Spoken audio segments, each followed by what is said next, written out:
Nagpahayag ng kasiyahan si Pangulong Rodrigo Duterte sa paglakas pang lalo ng ugnayan at pagkakaibigan ng Pilipinas at ng Thailand. Ineg ito ng Pangulo kaugnay ng matagumpay niyang state visit na nagbigay daan sa pagpapatibay ng tatlong kasunduan ng pagtutulungan ng dalawang bansa. Si Rocky Ignacio nag-uulat live mula sa Thailand. Rocky. Salamat, produktibong at mabunga ang naging pagbisita ni Pangulong Rodrigo Duterte sa Bangkok, Thailand. Ang pagbisita na kumumpleto sa introductory visit ng Pangulo sa mga bansang kasapi ng ASEAN. Kabilang sa mga natalakay ang pagpapanatili ng regional peace and stability, kasama na ang agawan ng teritoryo sa South China Sea. Narito ang report.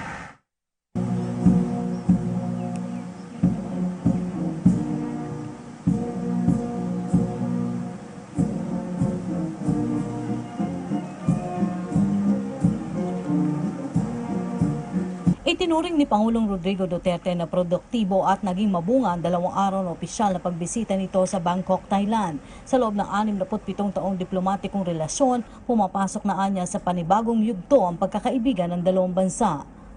I am glad that our discussions today were productive and fruitful.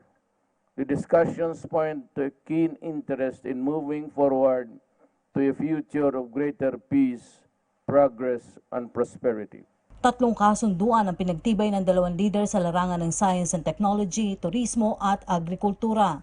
Economic reforms are always instituted in the Philippines, with our emphasis on combating corruption, eradicating criminality, and dismantling the illegal drug trade apparatus.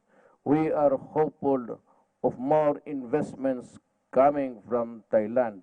Sa expanded bilateral meeting ni Pangulong Duterte at Prime Minister Prayut Chan-o-Chan, nagkasundo ang dalawang leader na palakasin ang kooperasyon para tiyakin ang pagpapanatili ng seguridad at kaayusan sa rehiyon. Kasama na dito ang laban kontra iligal na droga. We underscore the importance of sustaining the growth and development we have so far achieved.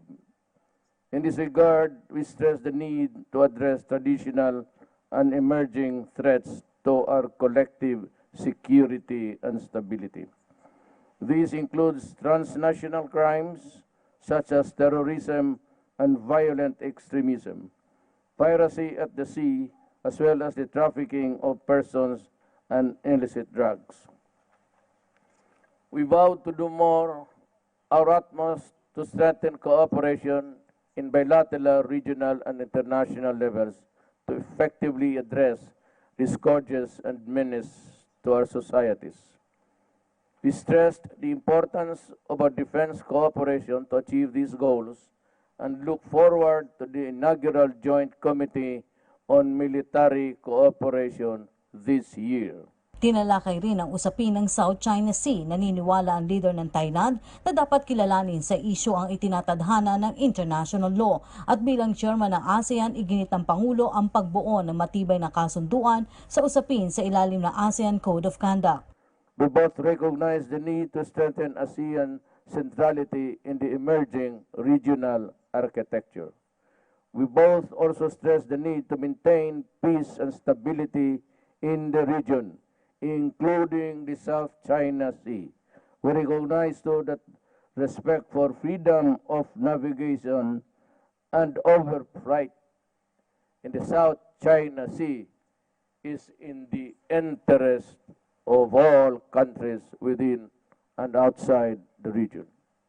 In this regard, both sides emphasize the need for the full and effective implementation of the Declaration of Conduct of Parties in the South China Sea and express determination to complete the framework of the Code of Conduct in 2017.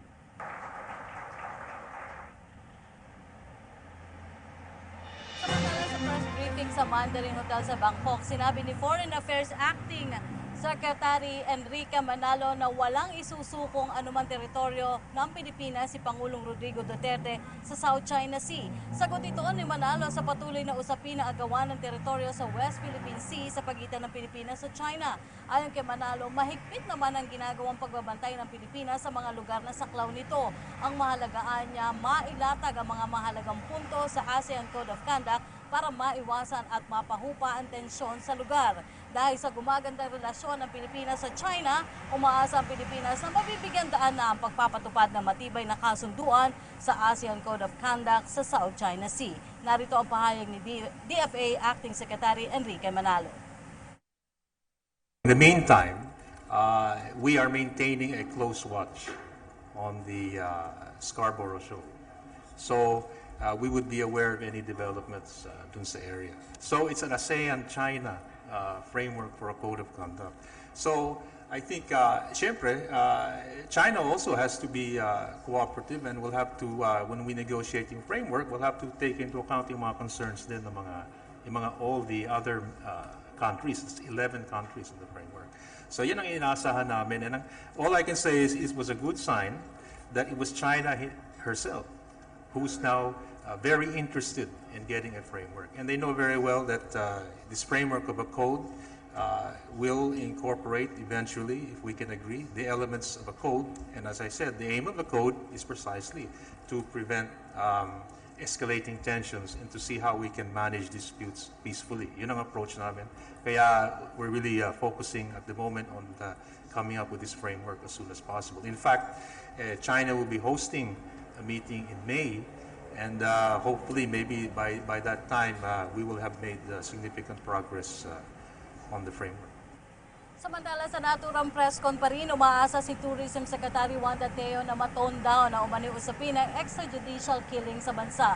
Bagamat hindi naman anya ramdam ang epekto nito sa tourism industry, mainam anya na maghinay-hinay ang lahat. Wala namang nakikitang epekto si Secretary Manalo sa diplomatikong relasyon ng Pilipinas, sabi pong mga bansa kaugnay ng video message naman ni Vice President Leni Robredo sa United Nations kaugnay ng anti-drug war ng Duterte administration.